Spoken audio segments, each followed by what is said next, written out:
ठीक है। तो डिटर्मिनेंट बाद में आएंगे, मगर मेन हमारा टॉपिक पहले मैट्रिक्स है, फिर डिटर्मिनेंट भी आएंगे। तो मैट्रिक्स हमारे पास सिंगुलर वर्ड है, मैट्रिसेस हमारा प्लूरल है। तो मैट्रिक्स कहते हैं एरे ऑफ नंबर्स, ठीक है। तो नंबर्स का एरे, मगर कौन सा, रेक्टेंगुलर, ठीक है। तो हम कहते हैं रेक्टेंगुलर एरे ऑफ नंबर्स। तो रेक्टेंगल हम क्यों कहते हैं, रेक्टेंगल अगर कहेंगे तो उसमें स्क्वायर आ जाता है, हम क्योंकि रेक्टेंगल पे रिस्ट्रिक्शन लगाते हैं तो हमारे पास स्क्वायर आता है, तो उसी लिहाज से हम इसको एक रेक्टेंगल कहते हैं। तो हमारे पास एग्जांपल्स हैं मैट्रिक्स के। तो एक ये भी है 2 3 5 1 2 4, फिर 1 2 3 4 5 6, ऐसे भी हो सकता है 1 3, ऐसे भी हो सकता है 2 1, ऐसे भी। तो ये सारे एग्जांपल्स हैं मैट्रिक्स के या मैट्रिसेस के, ठीक है।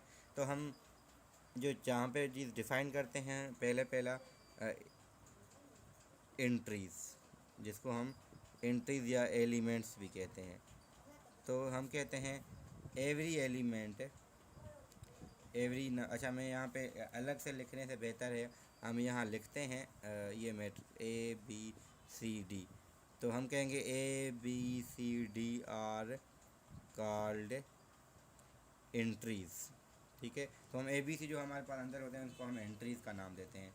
तो वही है कि अगर हमारे पास एक होते हैं रोज़, दूसरे होते हैं कॉलम्स, ठीक है। तो हम कहते हैं हमारा ऑर्डर। तो ऑर्डर की डेफिनेशन क्या होती है, रोज़ बाय कॉलम। हम मल्टीप्लाई एक्चुअल में नहीं करते, हम सिर्फ लिखते हैं कि जितने रोज़ हैं मल्टीप्लाई की साइन देते हैं, फिर कॉलम लिखते हैं, यानी 2 इंटू 3 6 नहीं कहते हैं, हम इसको पढ़ते हैं 2/3, ठीक है। तो 2 रोज़ 3 कॉलम, तो अगर किसी में है तो वो हम अलग आएंगे, मगर यहाँ पे मैंने लिखा था रोज़ कॉलम, तो मैंने कहा कि यहाँ पे ऑर्डर की डेफिनेशन ये होती है कि रोज़ बाय कॉलम, तो कितनी रोज़ हैं कितने कॉलम्स है। तो हमेशा रोज़ पहले आएंगी, कॉलम्स बाद में आएंगी, ये भी है। तो जब भी आप लिखेंगे ऑर्डर तो पहले रोज़ फिर कॉलम्स आएंगी। तो अगर हमारे पास कोई मैट्रिक्स लिखा हुआ है जिसको हम कहते हैं अगर रोज़ कॉलम की बात भी है तो हम एक टाइप लिख देते हैं रो मैट्रिक्स, ठीक है। तो हम कहते हैं अ मैट्रिक्स विथ 1 रो, तो ये हमारा रो मैट्रिक्स होता है। और similarly column matrix, a matrix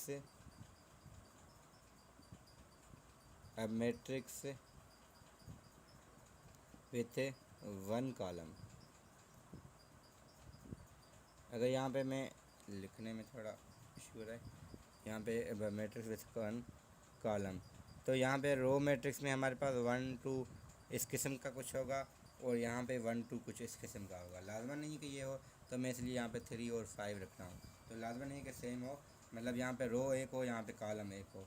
फिर हम कहते हैं ये रेक्टेंगुलर का भी एग्जांपल है, मगर स्पेशल केस पे इसको नाम हम देते हैं रो मैट्रिक्स और कॉलम मैट्रिक्स का, ठीक है। तो ये दोनों एग्जांपल हो गए। अब हम थोड़ा हम बढ़ते हैं इस पर कि रेक्टेंगुलर मैट्रिक्स, सॉरी मैंने यहाँ पे लिखा नहीं, हम अब करना चाह रहे हैं टाइप्स ऑफ मैट्रिसेस, ठीक है। लिखने में थोड़ा इशू होगा, ये टाइप्स ऑफ मैट्रिसेस। तो टाइप्स ऑफ मैट्रिसेस में एक पहला होता है रेक्टेंगुलर मैट्रिक्स। तो हम कहते हैं rows does not equal to column. मैं अब डायरेक्टली लिख रहा हूँ क्योंकि सेंटेंस बड़ा लिखूँगा थोड़ा इशू हो जाएगा और लिखने में जगह हमें कम पड़ेगी। तो हम कहते हैं जिसमें रोज़ और कॉलम बराबर ना हो तो हम लिखेंगे कैसे, अगर डेफिनेशन लिखी होगी हमें कैसे पता चले। तो हम कहेंगे number of rows does not equal to number of columns. तो यहाँ नंबर ऑफ़ लिख सकते हैं, नंबर ऑफ़ कह सकते हैं। तो number of rows does not equal number of columns, तो हमारा रेक्टेंगुलर मैट्रिक्स बनेगा। इसी का स्पेशल केस वे बनेगा स्क्वायर मैट्रिक्स, ठीक है। तो स्क्वायर मैट्रिक्स में रोज़ एंड कॉलम से बराबर होंगी, तो भले वो 2 2 हों 3 3 हों जो भी हो, मगर बराबर हों। तो इसको भी यही कहेंगे number of rows number of columns. तो जिसमें नंबर ऑफ़ रोज़ और नंबर ऑफ़ कॉलम्स इक्वल होंगे तो वो स्क्वायर मैट्रिक्स होगा, जिसमें नहीं इक्वल होंगे वो रेक्टेंगुलर मैट्रिक्स होगा। तो हम ये कह सकते हैं एवरी स्क्वायर मैट्रिक्स से, ठीक है, स्क्वायर मैट्रिक्स क्या रेक्टेंगुलर हो सकता है? नहीं कहेंगे। देखें दोनों चीज़ें में नहीं आए, अगर तो 2/3 है फिर भी हम इसको स्क्वायर नहीं कह सकते, हालांकि क्योंकि देखें फिगर होती है हमारे पास, एक स्क्वायर होता है एक रेक्टेंगल होता है, तो हम ये नहीं कहते कि स्क्वायर रेक्टेंगल है। हाँ, इस पर रिस्ट्रिक्शन लगाते हैं, हम कहते हैं ये अपोजिट साइड बराबर थी, अब हम कहते हैं चारों साइड बराबर हो तो फिर स्क्वायर बनता है। तो वैसे ही है कि रेक्टेंगल स्क्वायर नहीं बनता, स्क्वायर रेक्टेंगल नहीं बनता, मगर हम बुक में अगर देखेंगे तो आपके पास कुछ इतनी चीज़ें मिल जाएंगी रिलेटेड। अब मुझे एग्जैक्टली याद नहीं रहा, तो मैं कह रहा हूँ गलत कहने से अच्छा है कि मैं उस चीज़ पे डिस्कस ही ना करूँ। ठीक है, तो एग्जैक्टली मुझे याद नहीं कि क्या क्या हो सकता है। यहाँ पे एक एग्जांपल देखा था कि वो कह रहा है कि रेक्टेंगुलर मैट्रिक्स है, तो यहाँ पे मोस्टली ये होगा जिसमें रोज़ और कॉलम बराबर नहीं होंगी, तो हम उसको रेक्टेंगुलर ही कहेंगे। उसके बाद जो इम्पोर्टेंट होता है डायगोनल मैट्रिक्स, ये बहुत इम्पोर्टेंट भी है, क्योंकि वैसे स्क्वायर मैट्रिक्स डिपेंड ज़्यादा था इम्पोर्टेंट, उससे ही ये जनरेट होता है। तो हम कहते हैं स्क्वायर मैट्रिक्स, स्क्वायर मैट्रिक्स, पहले तो वो स्क्वायर होगा, इज सेड यानी कहा जाएगा टू बी अ डायगोनल। ठीक है, if diagonal entries are non zero. ठीक है, तो ये सिंपल है कि अगर हम मैट्रिक्स ले रहे हैं ए बी सी डी, ठीक है ए बी सी डी, क्योंकि इसका ऑर्डर 2/2 है, स्क्वायर मैट्रिक्स है, तो ये डायगोनल होगा। डायगोनल होगा कब? जब हमारे पास सी और डी दोनों, सॉरी सी और बी दोनों ज़ीरो होंगे, तो क्या बन जाएगा? A D 0 0। ए डी का मतलब ये नहीं कि ए यहाँ डी यहाँ, तो मतलब ये चीज़ें बचेंगी। तो डायगोनल एंट्रीज हम इसको कहते हैं, तो ये चीज़ें ज़ीरो ना हो, मेन मकसद कहने का यहाँ पे यही है। फिर हम कहते हैं डायगोनल तो हो गया, अब हम कहते हैं स्केलर। ठीक है, तो स्केलर मैट्रिक्स में मैं डायरेक्टली लिख रहा हूँ कि ए और डी बराबर हों, यानी कि सिंपल सा केस कौन सा हो सकता है? तो ये कह सकते हैं ए और डी बराबर हो, यानी या तो आपके पास ए ऐसे हो या आपके पास डी डी ऐसे हो।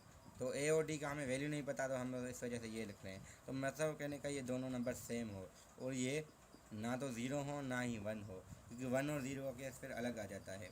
फ़िलहाल हम कह रहे हैं एक तो नॉन ज़ीरो हो और सेम हो तो स्केलर, अलग अलग हो तो डायगोनल। तो डायगोनल तो पहले होगा ही होगा, जब ये हम अगर एग्जांपल उठाएं तो ये 2 3 4 5 था, तो हमने यहाँ पे अगर 2 0 0 5 किया है तो ये डायगोनल बन गया। फिर हमने जब इसको या तो हमने 2 2 0 0 कर दिया है, या फिर हमने 5 5 0 0 कर दिया है। ठीक है, तो जब हम इनमें से कोई करेंगे तो ये हमारा स्केलर काउंट होगा। क्लियर है डेफिनेशन? मैं ज़्यादा बोल तो रहा हूँ मगर पूछ नहीं रहा अभी, क्योंकि डेफिनेशन चल रही हैं। क्लियर है इतना? Yes sir. ठीक है, तो डायगोनल हो गया, स्केलर हो गया। अब हम कहते हैं कि हमारे पास आइडेंटिटी कब बनेगा। ठीक है, तो हम कह रहे थे पहले हमारे पास ए और डी बराबर थे, अब हम कह रहे हैं वो वन के बराबर हों, यानी सिंपल सा केस हो गया, ये ज़ीरो तो पहले से ही थे, अब ये भी 1 1 हो गया, तो इसको हम कहते हैं आइडेंटिटी मैट्रिक्स। फिर हम कहते हैं ज़ीरो मैट्रिक्स, वो फिर इंडिपेंडेंट है वैसे तो, मगर इसमें भी आ सकता है। एक तो आपका 0 0 इससे भी हो सकता है, मगर हम इसको भी 0 0 कहते हैं, इसको भी 0 0 कहते हैं, और किसी भी ऑर्डर का 0 0 मैट्रिक्स हो सकता है। तो डेफिनेशन इसकी ये है कि matrix with all entries zero. ठीक है, जिस मैट्रिक्स की सारी एंट्री ज़ीरो हों तो हम इसको ज़ीरो मैट्रिक्स कहते हैं, उसमें हम आर्डर पे जाते ही नहीं हैं। तो जहाँ पे नीड होगी हमें ज़ीरो मैट्रिक्स ही हर आर्डर का वो मौजूद होता है, मगर आइडेंटिटी में एक होता है कि वो हमेशा स्क्वायर मैट्रिक्स होगा, इसमें हमें स्क्वायर मैट्रिक्स की रिस्ट्रिक्शन नहीं है इसमें, तो ये किसी भी आर्डर का हो सकता है। तो अगर हमने मैट्रिक्स कर दिया है, मैट्रिक्स इसके टाइप्स कर दिए हैं, तो हम थोड़ा उस पर जा सकते हैं, हम इसको ट्रांसपोज निकाल सकते हैं, ट्रांसपोज ऑफ मैट्रिक्स। तो हम क्या कहते हैं? चेंजिंग रोज इंट कॉलम्स। अब मैंने कल पढ़ाया था एक जगह पे यही चीज़ें, STHP की प्रिपरेशन करवा रहा हूँ मेरे अपने शहर में, तो उनको मैंने डेफिनेशन अपने वो दूसरी बताई, क्योंकि जिस टाइम जो दिमाग में आती है वैसे है सेम ही बात, मगर जो कहने का तरीका होता है यहाँ पे अब माइंड में ये आ रहा है, ये डेफिनेशन आ रही है, मगर वहाँ पे मीनिंग दोनों की सेम है कि हम रोज़ को कॉलम में चेंज करते हैं, वरना वर्डिंग मैंने वहाँ पे चेंज की थी। तो हम पूरा दूसरा तरीका लिखा था, मगर यही है कि मेन चेंजिंग रोज़ इनटू कॉलम, ये नहीं कि हमेशा रो को कॉलम करेंगे, तो कॉलम को रो भी कर सकते हैं। तो बात एक ही होगी। अगर हमारे पास 2 3 4 5 है, अगर ये ए मैट्रिक्स है, तो हम ए का ट्रांसपोज लेते हैं 2 4 3 5। देखें रो को हमने अगर कॉलम किया ना, कॉलम खुद ही रो बन गया है, हमें वो करने की ज़रूरत नहीं पड़ी। तो अगर हम यहाँ पे तो ठीक है 2 बाई 2 ऑर्डर था, यहाँ पे भी 2 बाई 2। अब ये लाजमन नहीं है कि ये तो स्क्वायर मैट्रिक्स है ना। अगर हम लेते हैं मैट्रिक्स 2 3 4, या अगर हम मैट्रिक के लिए आता देखें तो सिर्फ ऑर्डर हम ये रख रहे हैं 2 बाई 1 का, सॉरी 1 बाई 2 का, क्योंकि 1 रो है 2 कॉलम, ये एक ही रो है 2 कॉलम्स है। अगर हम ये बी ले रहे हैं तो बी का ट्रांसपोज होगा हमारे पास है 2 3 इस किस्म का, और इसका ऑर्डर हो जाएगा 2 बाई 1। तो अब हमारे पास फ़र्क आ गया है, रोज़ को हमने कॉलम में चेंज किया है तो इसका ऑर्डर भी चेंज होगा। जब स्क्वायर मैट्रिक्स होता है तो ये चीज़ नहीं होती, यानी रोज़ और कॉलम सेम रहते हैं। तो ये सवाल आ सकता है, in which condition transpose and the matrix itself have same order. तो हम कहेंगे स्क्वायर मैट्रिक्स। तो ये हमारा, जब हम देखें ये रेक्टेंगल वाला केस है, जब रेक्टेंगल होता है तो दोनों का ऑर्डर सेम नहीं होता, तो यहाँ 1 2 है, यहाँ 2 1 है। जब हमारे पास दोनों स्क्वायर मैट्रिक्स हैं तो वो सेम आता है। तो ये सवाल यहाँ से एक बन सकता है, जो अभी भी मेरे माइंड में है, वैसे पहले वो याद नहीं था मुझे, तो यहाँ देखने से हमें ये चीज़ पता चली है। तो हम रोज़ को कॉलम तो करते हैं, अगर दोनों बराबर हैं तो कोई फ़र्क नहीं पड़ेगा। हाँ, एलिमेंट्स में फ़र्क आता है, जैसे ये 2 4 है, 3 5 यहाँ आ गया है। कुछ केस ऐसे भी होते हैं यहाँ, अगर मैं यहाँ पे 3 रखता हूँ 2 3 3 5, तो देखें फिर करते तो कोई फ़र्क नहीं पड़ता। कुछ ऐसे को होते हैं मैट्रिसेस जिनका ट्रांसपोज उनके बराबर भी होता है, तो ये लाजमन नहीं है कि हमेशा सेम हो, तो डिफरेंट भी आ सकते हैं, कभी कभी सेम भी होते हैं, तो हमेशा नहीं होता। मतलब कहने का ये होता है, हम कहते हैं एक वर्ड यूज़ करते हैं, इन जनरल ट्रू नहीं होता, मतलब वो हमेशा नहीं होता। तो अब हम कह रहे हैं इसके बाद एडजॉइंट। तो हम अब आना चाह रहे हैं असल में इन्वर्स की तरफ। तो हम पहले थोड़ा एडजॉइंट निकालते हैं, एडजॉइंट ऑफ मैट्रिक्स से। अब मैं 2 बाई 2 पे ही रहूँगा, क्योंकि मैट्रिक की मैथमेटिक्स तक 2 बाई 2 का डिस्कस है, तो हम 2 बाई 2 पे 2 बाई 2 में करें। तो ए अगर हमारे पास है ABCD है, तो हम इसका एडजॉइंट निकालते हैं। ए मैट्रिक्स का मैं बोल एडजॉइंट रहा हूँ, सिंबल इसकी ADJ है। तो एडजॉइंट ऑफ ए हम क्या करते हैं, जो डायगोनल मेन है इनकी जगह चेंज करते हैं। तो ये जगह D और A, इनकी जगह सिंबल चेंज करेंगे तो -C का B। एग्जाम्पल के तौर पर यहीं पे मैं लिखता हूँ 2 -3 4 5, तो ये हो जाएगा 5 यहाँ पे, 2 यहाँ पे, ये सिंबल चेंज करेंगे तो ये प्लस का 3 होगा, ये सिंबल चेंज करेंगे तो माइनस का 4 होगा। तो ये हमारा इसका एडजॉइंट हो गया। अब मैं इसको नाम B दे रहा हूँ, तो ये एडजॉइंट B का हो गया, और ये जनरल में हमने किया है। तो ABCD जनरल लिए, यहाँ पे हमने एग्जांपल भी ले लिया है।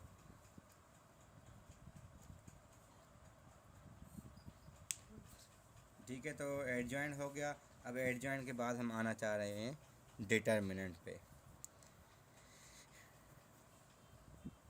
ठीक है, तो एडजॉइंट के बाद जो आती है वो टाइप होती है डिटर्मिनेंट। तो हमने मैट्रिसेस में वैसे काम कर चुके हैं, हम ऑपरेशंस पे नहीं गए, हम सिर्फ उसकी टाइप्स पे गए हैं, उनके ऑर्डर पे गए हैं, उनके ट्रांसपोज पे गए हैं। तो अभी तक हम ऑपरेशन डिफाइन नहीं करें, क्योंकि एडिशन सब्ट्रैक्शन मल्टीपल वो अलग कैसे, हम वो अलग से दूसरे लेक्चर में कवर कर लेंगे। तो डिटर्मिनेंट भी सिंपल सा ही चीज़ है कि डिटर्मिनेंट हम कैसे निकालते हैं। अगर हमारे पास यही हो ABCD, तो ABCD लेने में ये क्या इंडिपेंडेंट है। अब नंबर्स कोई भी हम सिर्फ वैल्यूज़ पुट करेंगे, तो ABCD अगर है तो डिटर्मिनेंट को हम ऐसे भी लिखते हैं, DET ऑफ A भी लिखते हैं। ठीक है, जो भी सिंबल हो, अगर आपको DET इज इक्वल लिखे या ऐसे कुछ लिखे तो बात एक ही होती है। हाँ, ये चीज़ हम यूज़ करते हैं जब हमारे पास नंबर ऑफ सेट्स है, यानी कार्डिनलिटी हो। जब हमारे पास कार्डिनलिटी हो तो हम ये यूज़ करते हैं लेटर, वरना मैट्रिसेस में भी ये हम यूज़ करते हैं। तो सिंपल है AD - BC करेंगे। ठीक है, तो अगर एग्जांपल लें ऐसे कि 2 3 5 4, तो ये अगर B मैट्रिक्स है तो B का डिटरमिनेंट हम लेते हैं 2 × 4 8 -3 × 5 -15। ये माइनस फार्मूले की है, ये माइनस इनकी अपनी आई है मल्टीप्लाई की वजह से। तो 8 + 15 जो कि हो जाएगा 23। तो लाजमन नहीं कि 23 आए, कुछ भी हो सकता है। तो कैलकुलेशन है हमारी, तो ये सारी अब कैलकुलेशन पे डिपेंड करता है। तो डिटरमिनेंट हमें निकालना आना चाहिए। तो सिंपल ये है कि मेन डायगोनल को आपस में मल्टीप्लाई करें और सेकेंडरी डायगोनल को आपस में मल्टीप्लाई करें। तो दोनों चीज़ें करेंगे तो आपके पास ये आ जाएगा। ठीक है, तो इतना सा हमें काफ़ी है करना। 23 मिनट का वैसे हो चुका है लेक्चर। तो मैट्रिसेस में हम जा रहे हैं। डेफिनेशन के लिए आपसे सवाल बहुत सारे हैं। उसके आपके डेफिनेशन हो गई, ऑर्डर है, डिटर्मिनेंट है। हाँ, कुछ सवाल मुझे अभी याद आ रहे हैं जो मैंने स्टूडेंट दूसरों को भी करवाए हैं। वो ये है कि अगर आपके पास थोड़ा टाइप आता है एक और मैट्रिसेस का, वो तो हमने पहले वो डिस्कस नहीं किया था, अब कर रहे हैं क्योंकि वो डिटर्मिनेंट पे डिपेंडेंट है। तो हम कहते हैं अ मैट्रिक्स इज सिंगुलर। ठीक है, तो उस मैट्रिक्स को हम सिंगुलर कहते हैं जिसका डिटर्मिनेंट 0 आए, अदरवाइज यानी नॉन सिंगुलर। ठीक है, क्योंकि डिटर्मिनेंट 0 नहीं आएगा तो नॉन सिंगुलर, अगर डिटर्मिनेंट 0 आ रहा है तो हम उसको एक स्पेशल नाम देते हैं सिंगुलर। जैसे हमारे पास 2 6 3 4 हुआ। अब देखें ये कुछ इसमें कोई प्रॉपर्टी नहीं है, अगर मल्टीप्लाई करें 2 6 12 माइनस का 2 4 6 12, ये 0 आया, तो ये एक ऐसा मैट्रिक्स है जो सिंगुलर है। तो जिसका भी डिटर्मिनेंट 0 आए, तो ये इसका 1 0 0 2, इसका भी रिटर्न 0 0 का आएगा। तो वैसे बहुत सारे हैं, आप गिन नहीं सकते हैं। तो हर वो मैट्रिक्स जिसका डिटर्मिनेंट 0 आए तो वो सिंगुलर है। तो सवाल मैं आना चाह रहा हूँ उस पर, मगर मैंने डेफिनेशन लिखी है क्योंकि इस पर डिपेंडेंट एक सवाल आता है कि आप अगर, मैंने उनको कल करवाया था कि find A if A is singular. ठीक है, मगर आपको ए दिया गया होता है 4 a 3 6 फॉर एग्ज़ाम्पल। ठीक है, तो आप कैसे करेंगे? 4 × 6 24 -3 × ए इज इक्वल आप 0 रखेंगे। क्यों? क्योंकि आपको पता है सिंगुलर है, सिंगुलर की अपनी मीनिंग है, जो डिटरमिनेंट आएगा वो 0 आएगा। तो ए की वैल्यू आप 8 निकाल सकते हो। ठीक है, तो ये हम सिंप्लीफाई है इसका, मतलब इसकी सिंप्लीफिकेशन है, ए की हम वैल्यू कैसे फाइंड करें। या तो डिटरमिनेंट देंगे, फाइव डिटरमिनेंट 2 है या 5 या कुछ भी है, या सिंगुलर कह देंगे, यानी सिंगुलर में वो 0 छुपा हुआ है यानी डेफिनेशन में। तो अगर हम वो सिंगुलर हमें कह रहे हैं फिर भी ठीक है, हम 0 रखेंगे। अगर वो डिटरमिनेंट 2 है तो हम वहाँ पे रखेंगे इक्वल टू, आगे सॉल्व करें या कोई भी वैल्यू हो। तो वो सवाल आप देखेंगे तो आपको आगे क्लियर हो जाएगा। तो एक किस्म का ये सवाल, इसमें से सवाल आते हैं डिटरमिनेंट के लिहाज से। एडजॉइंट में नहीं आता। एडजॉइंट में अच्छा एक चीज़ होती है कि अगर आप डिटरमिनेंट निकालते हो ना, एक चीज़ अभी याद आ रही कि अगर आप ए का डिटरमिनेंट निकालो या उसके ट्रांसपोज का निकालो, वो सेम आता है। करके देखना आप भले, ए कोई निकालें मैट्रिक्स यही लें, इसका ट्रांसपोज लें, उसका डिटरमिनेंट भी सेम ही आएगा, कोई भी ऐसा मैट्रिक्स है। तो ये इसमें एक प्रॉपर्टी है जो हमें याद आनी चाहिए। हाँ, दूसरी एक है कि ए बी, अगर दो मैट्रिक्स मल्टीप्लाई हो रहे हैं, उनका डिटरमिनेंट ए का डिटरमिनेंट बी का डिटरमिनेंट, मगर हम इसमें नहीं जा रहे थे फ़िलहाल क्योंकि हमने प्रोडक्ट डिफ़ाइन नहीं किया अब तक। तो हम जब ऑपरेशंस करेंगे तो एडिशन सब्ट्रैक्शन के साथ मल्टीप्लिकेशन भी एक ही दिन में कर लेंगे।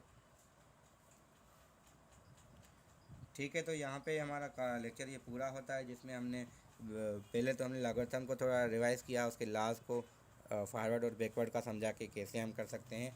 बाकी हमारा जो मैट्रिक्स उसके टाइप्स से और विथ डिटर्मिनेंट, और हम नेक्स्ट हमारा जो होगा वो ऑपरेशन ऑन मैट्रिक्स है, तो हम उसको डिस्कस करेंगे।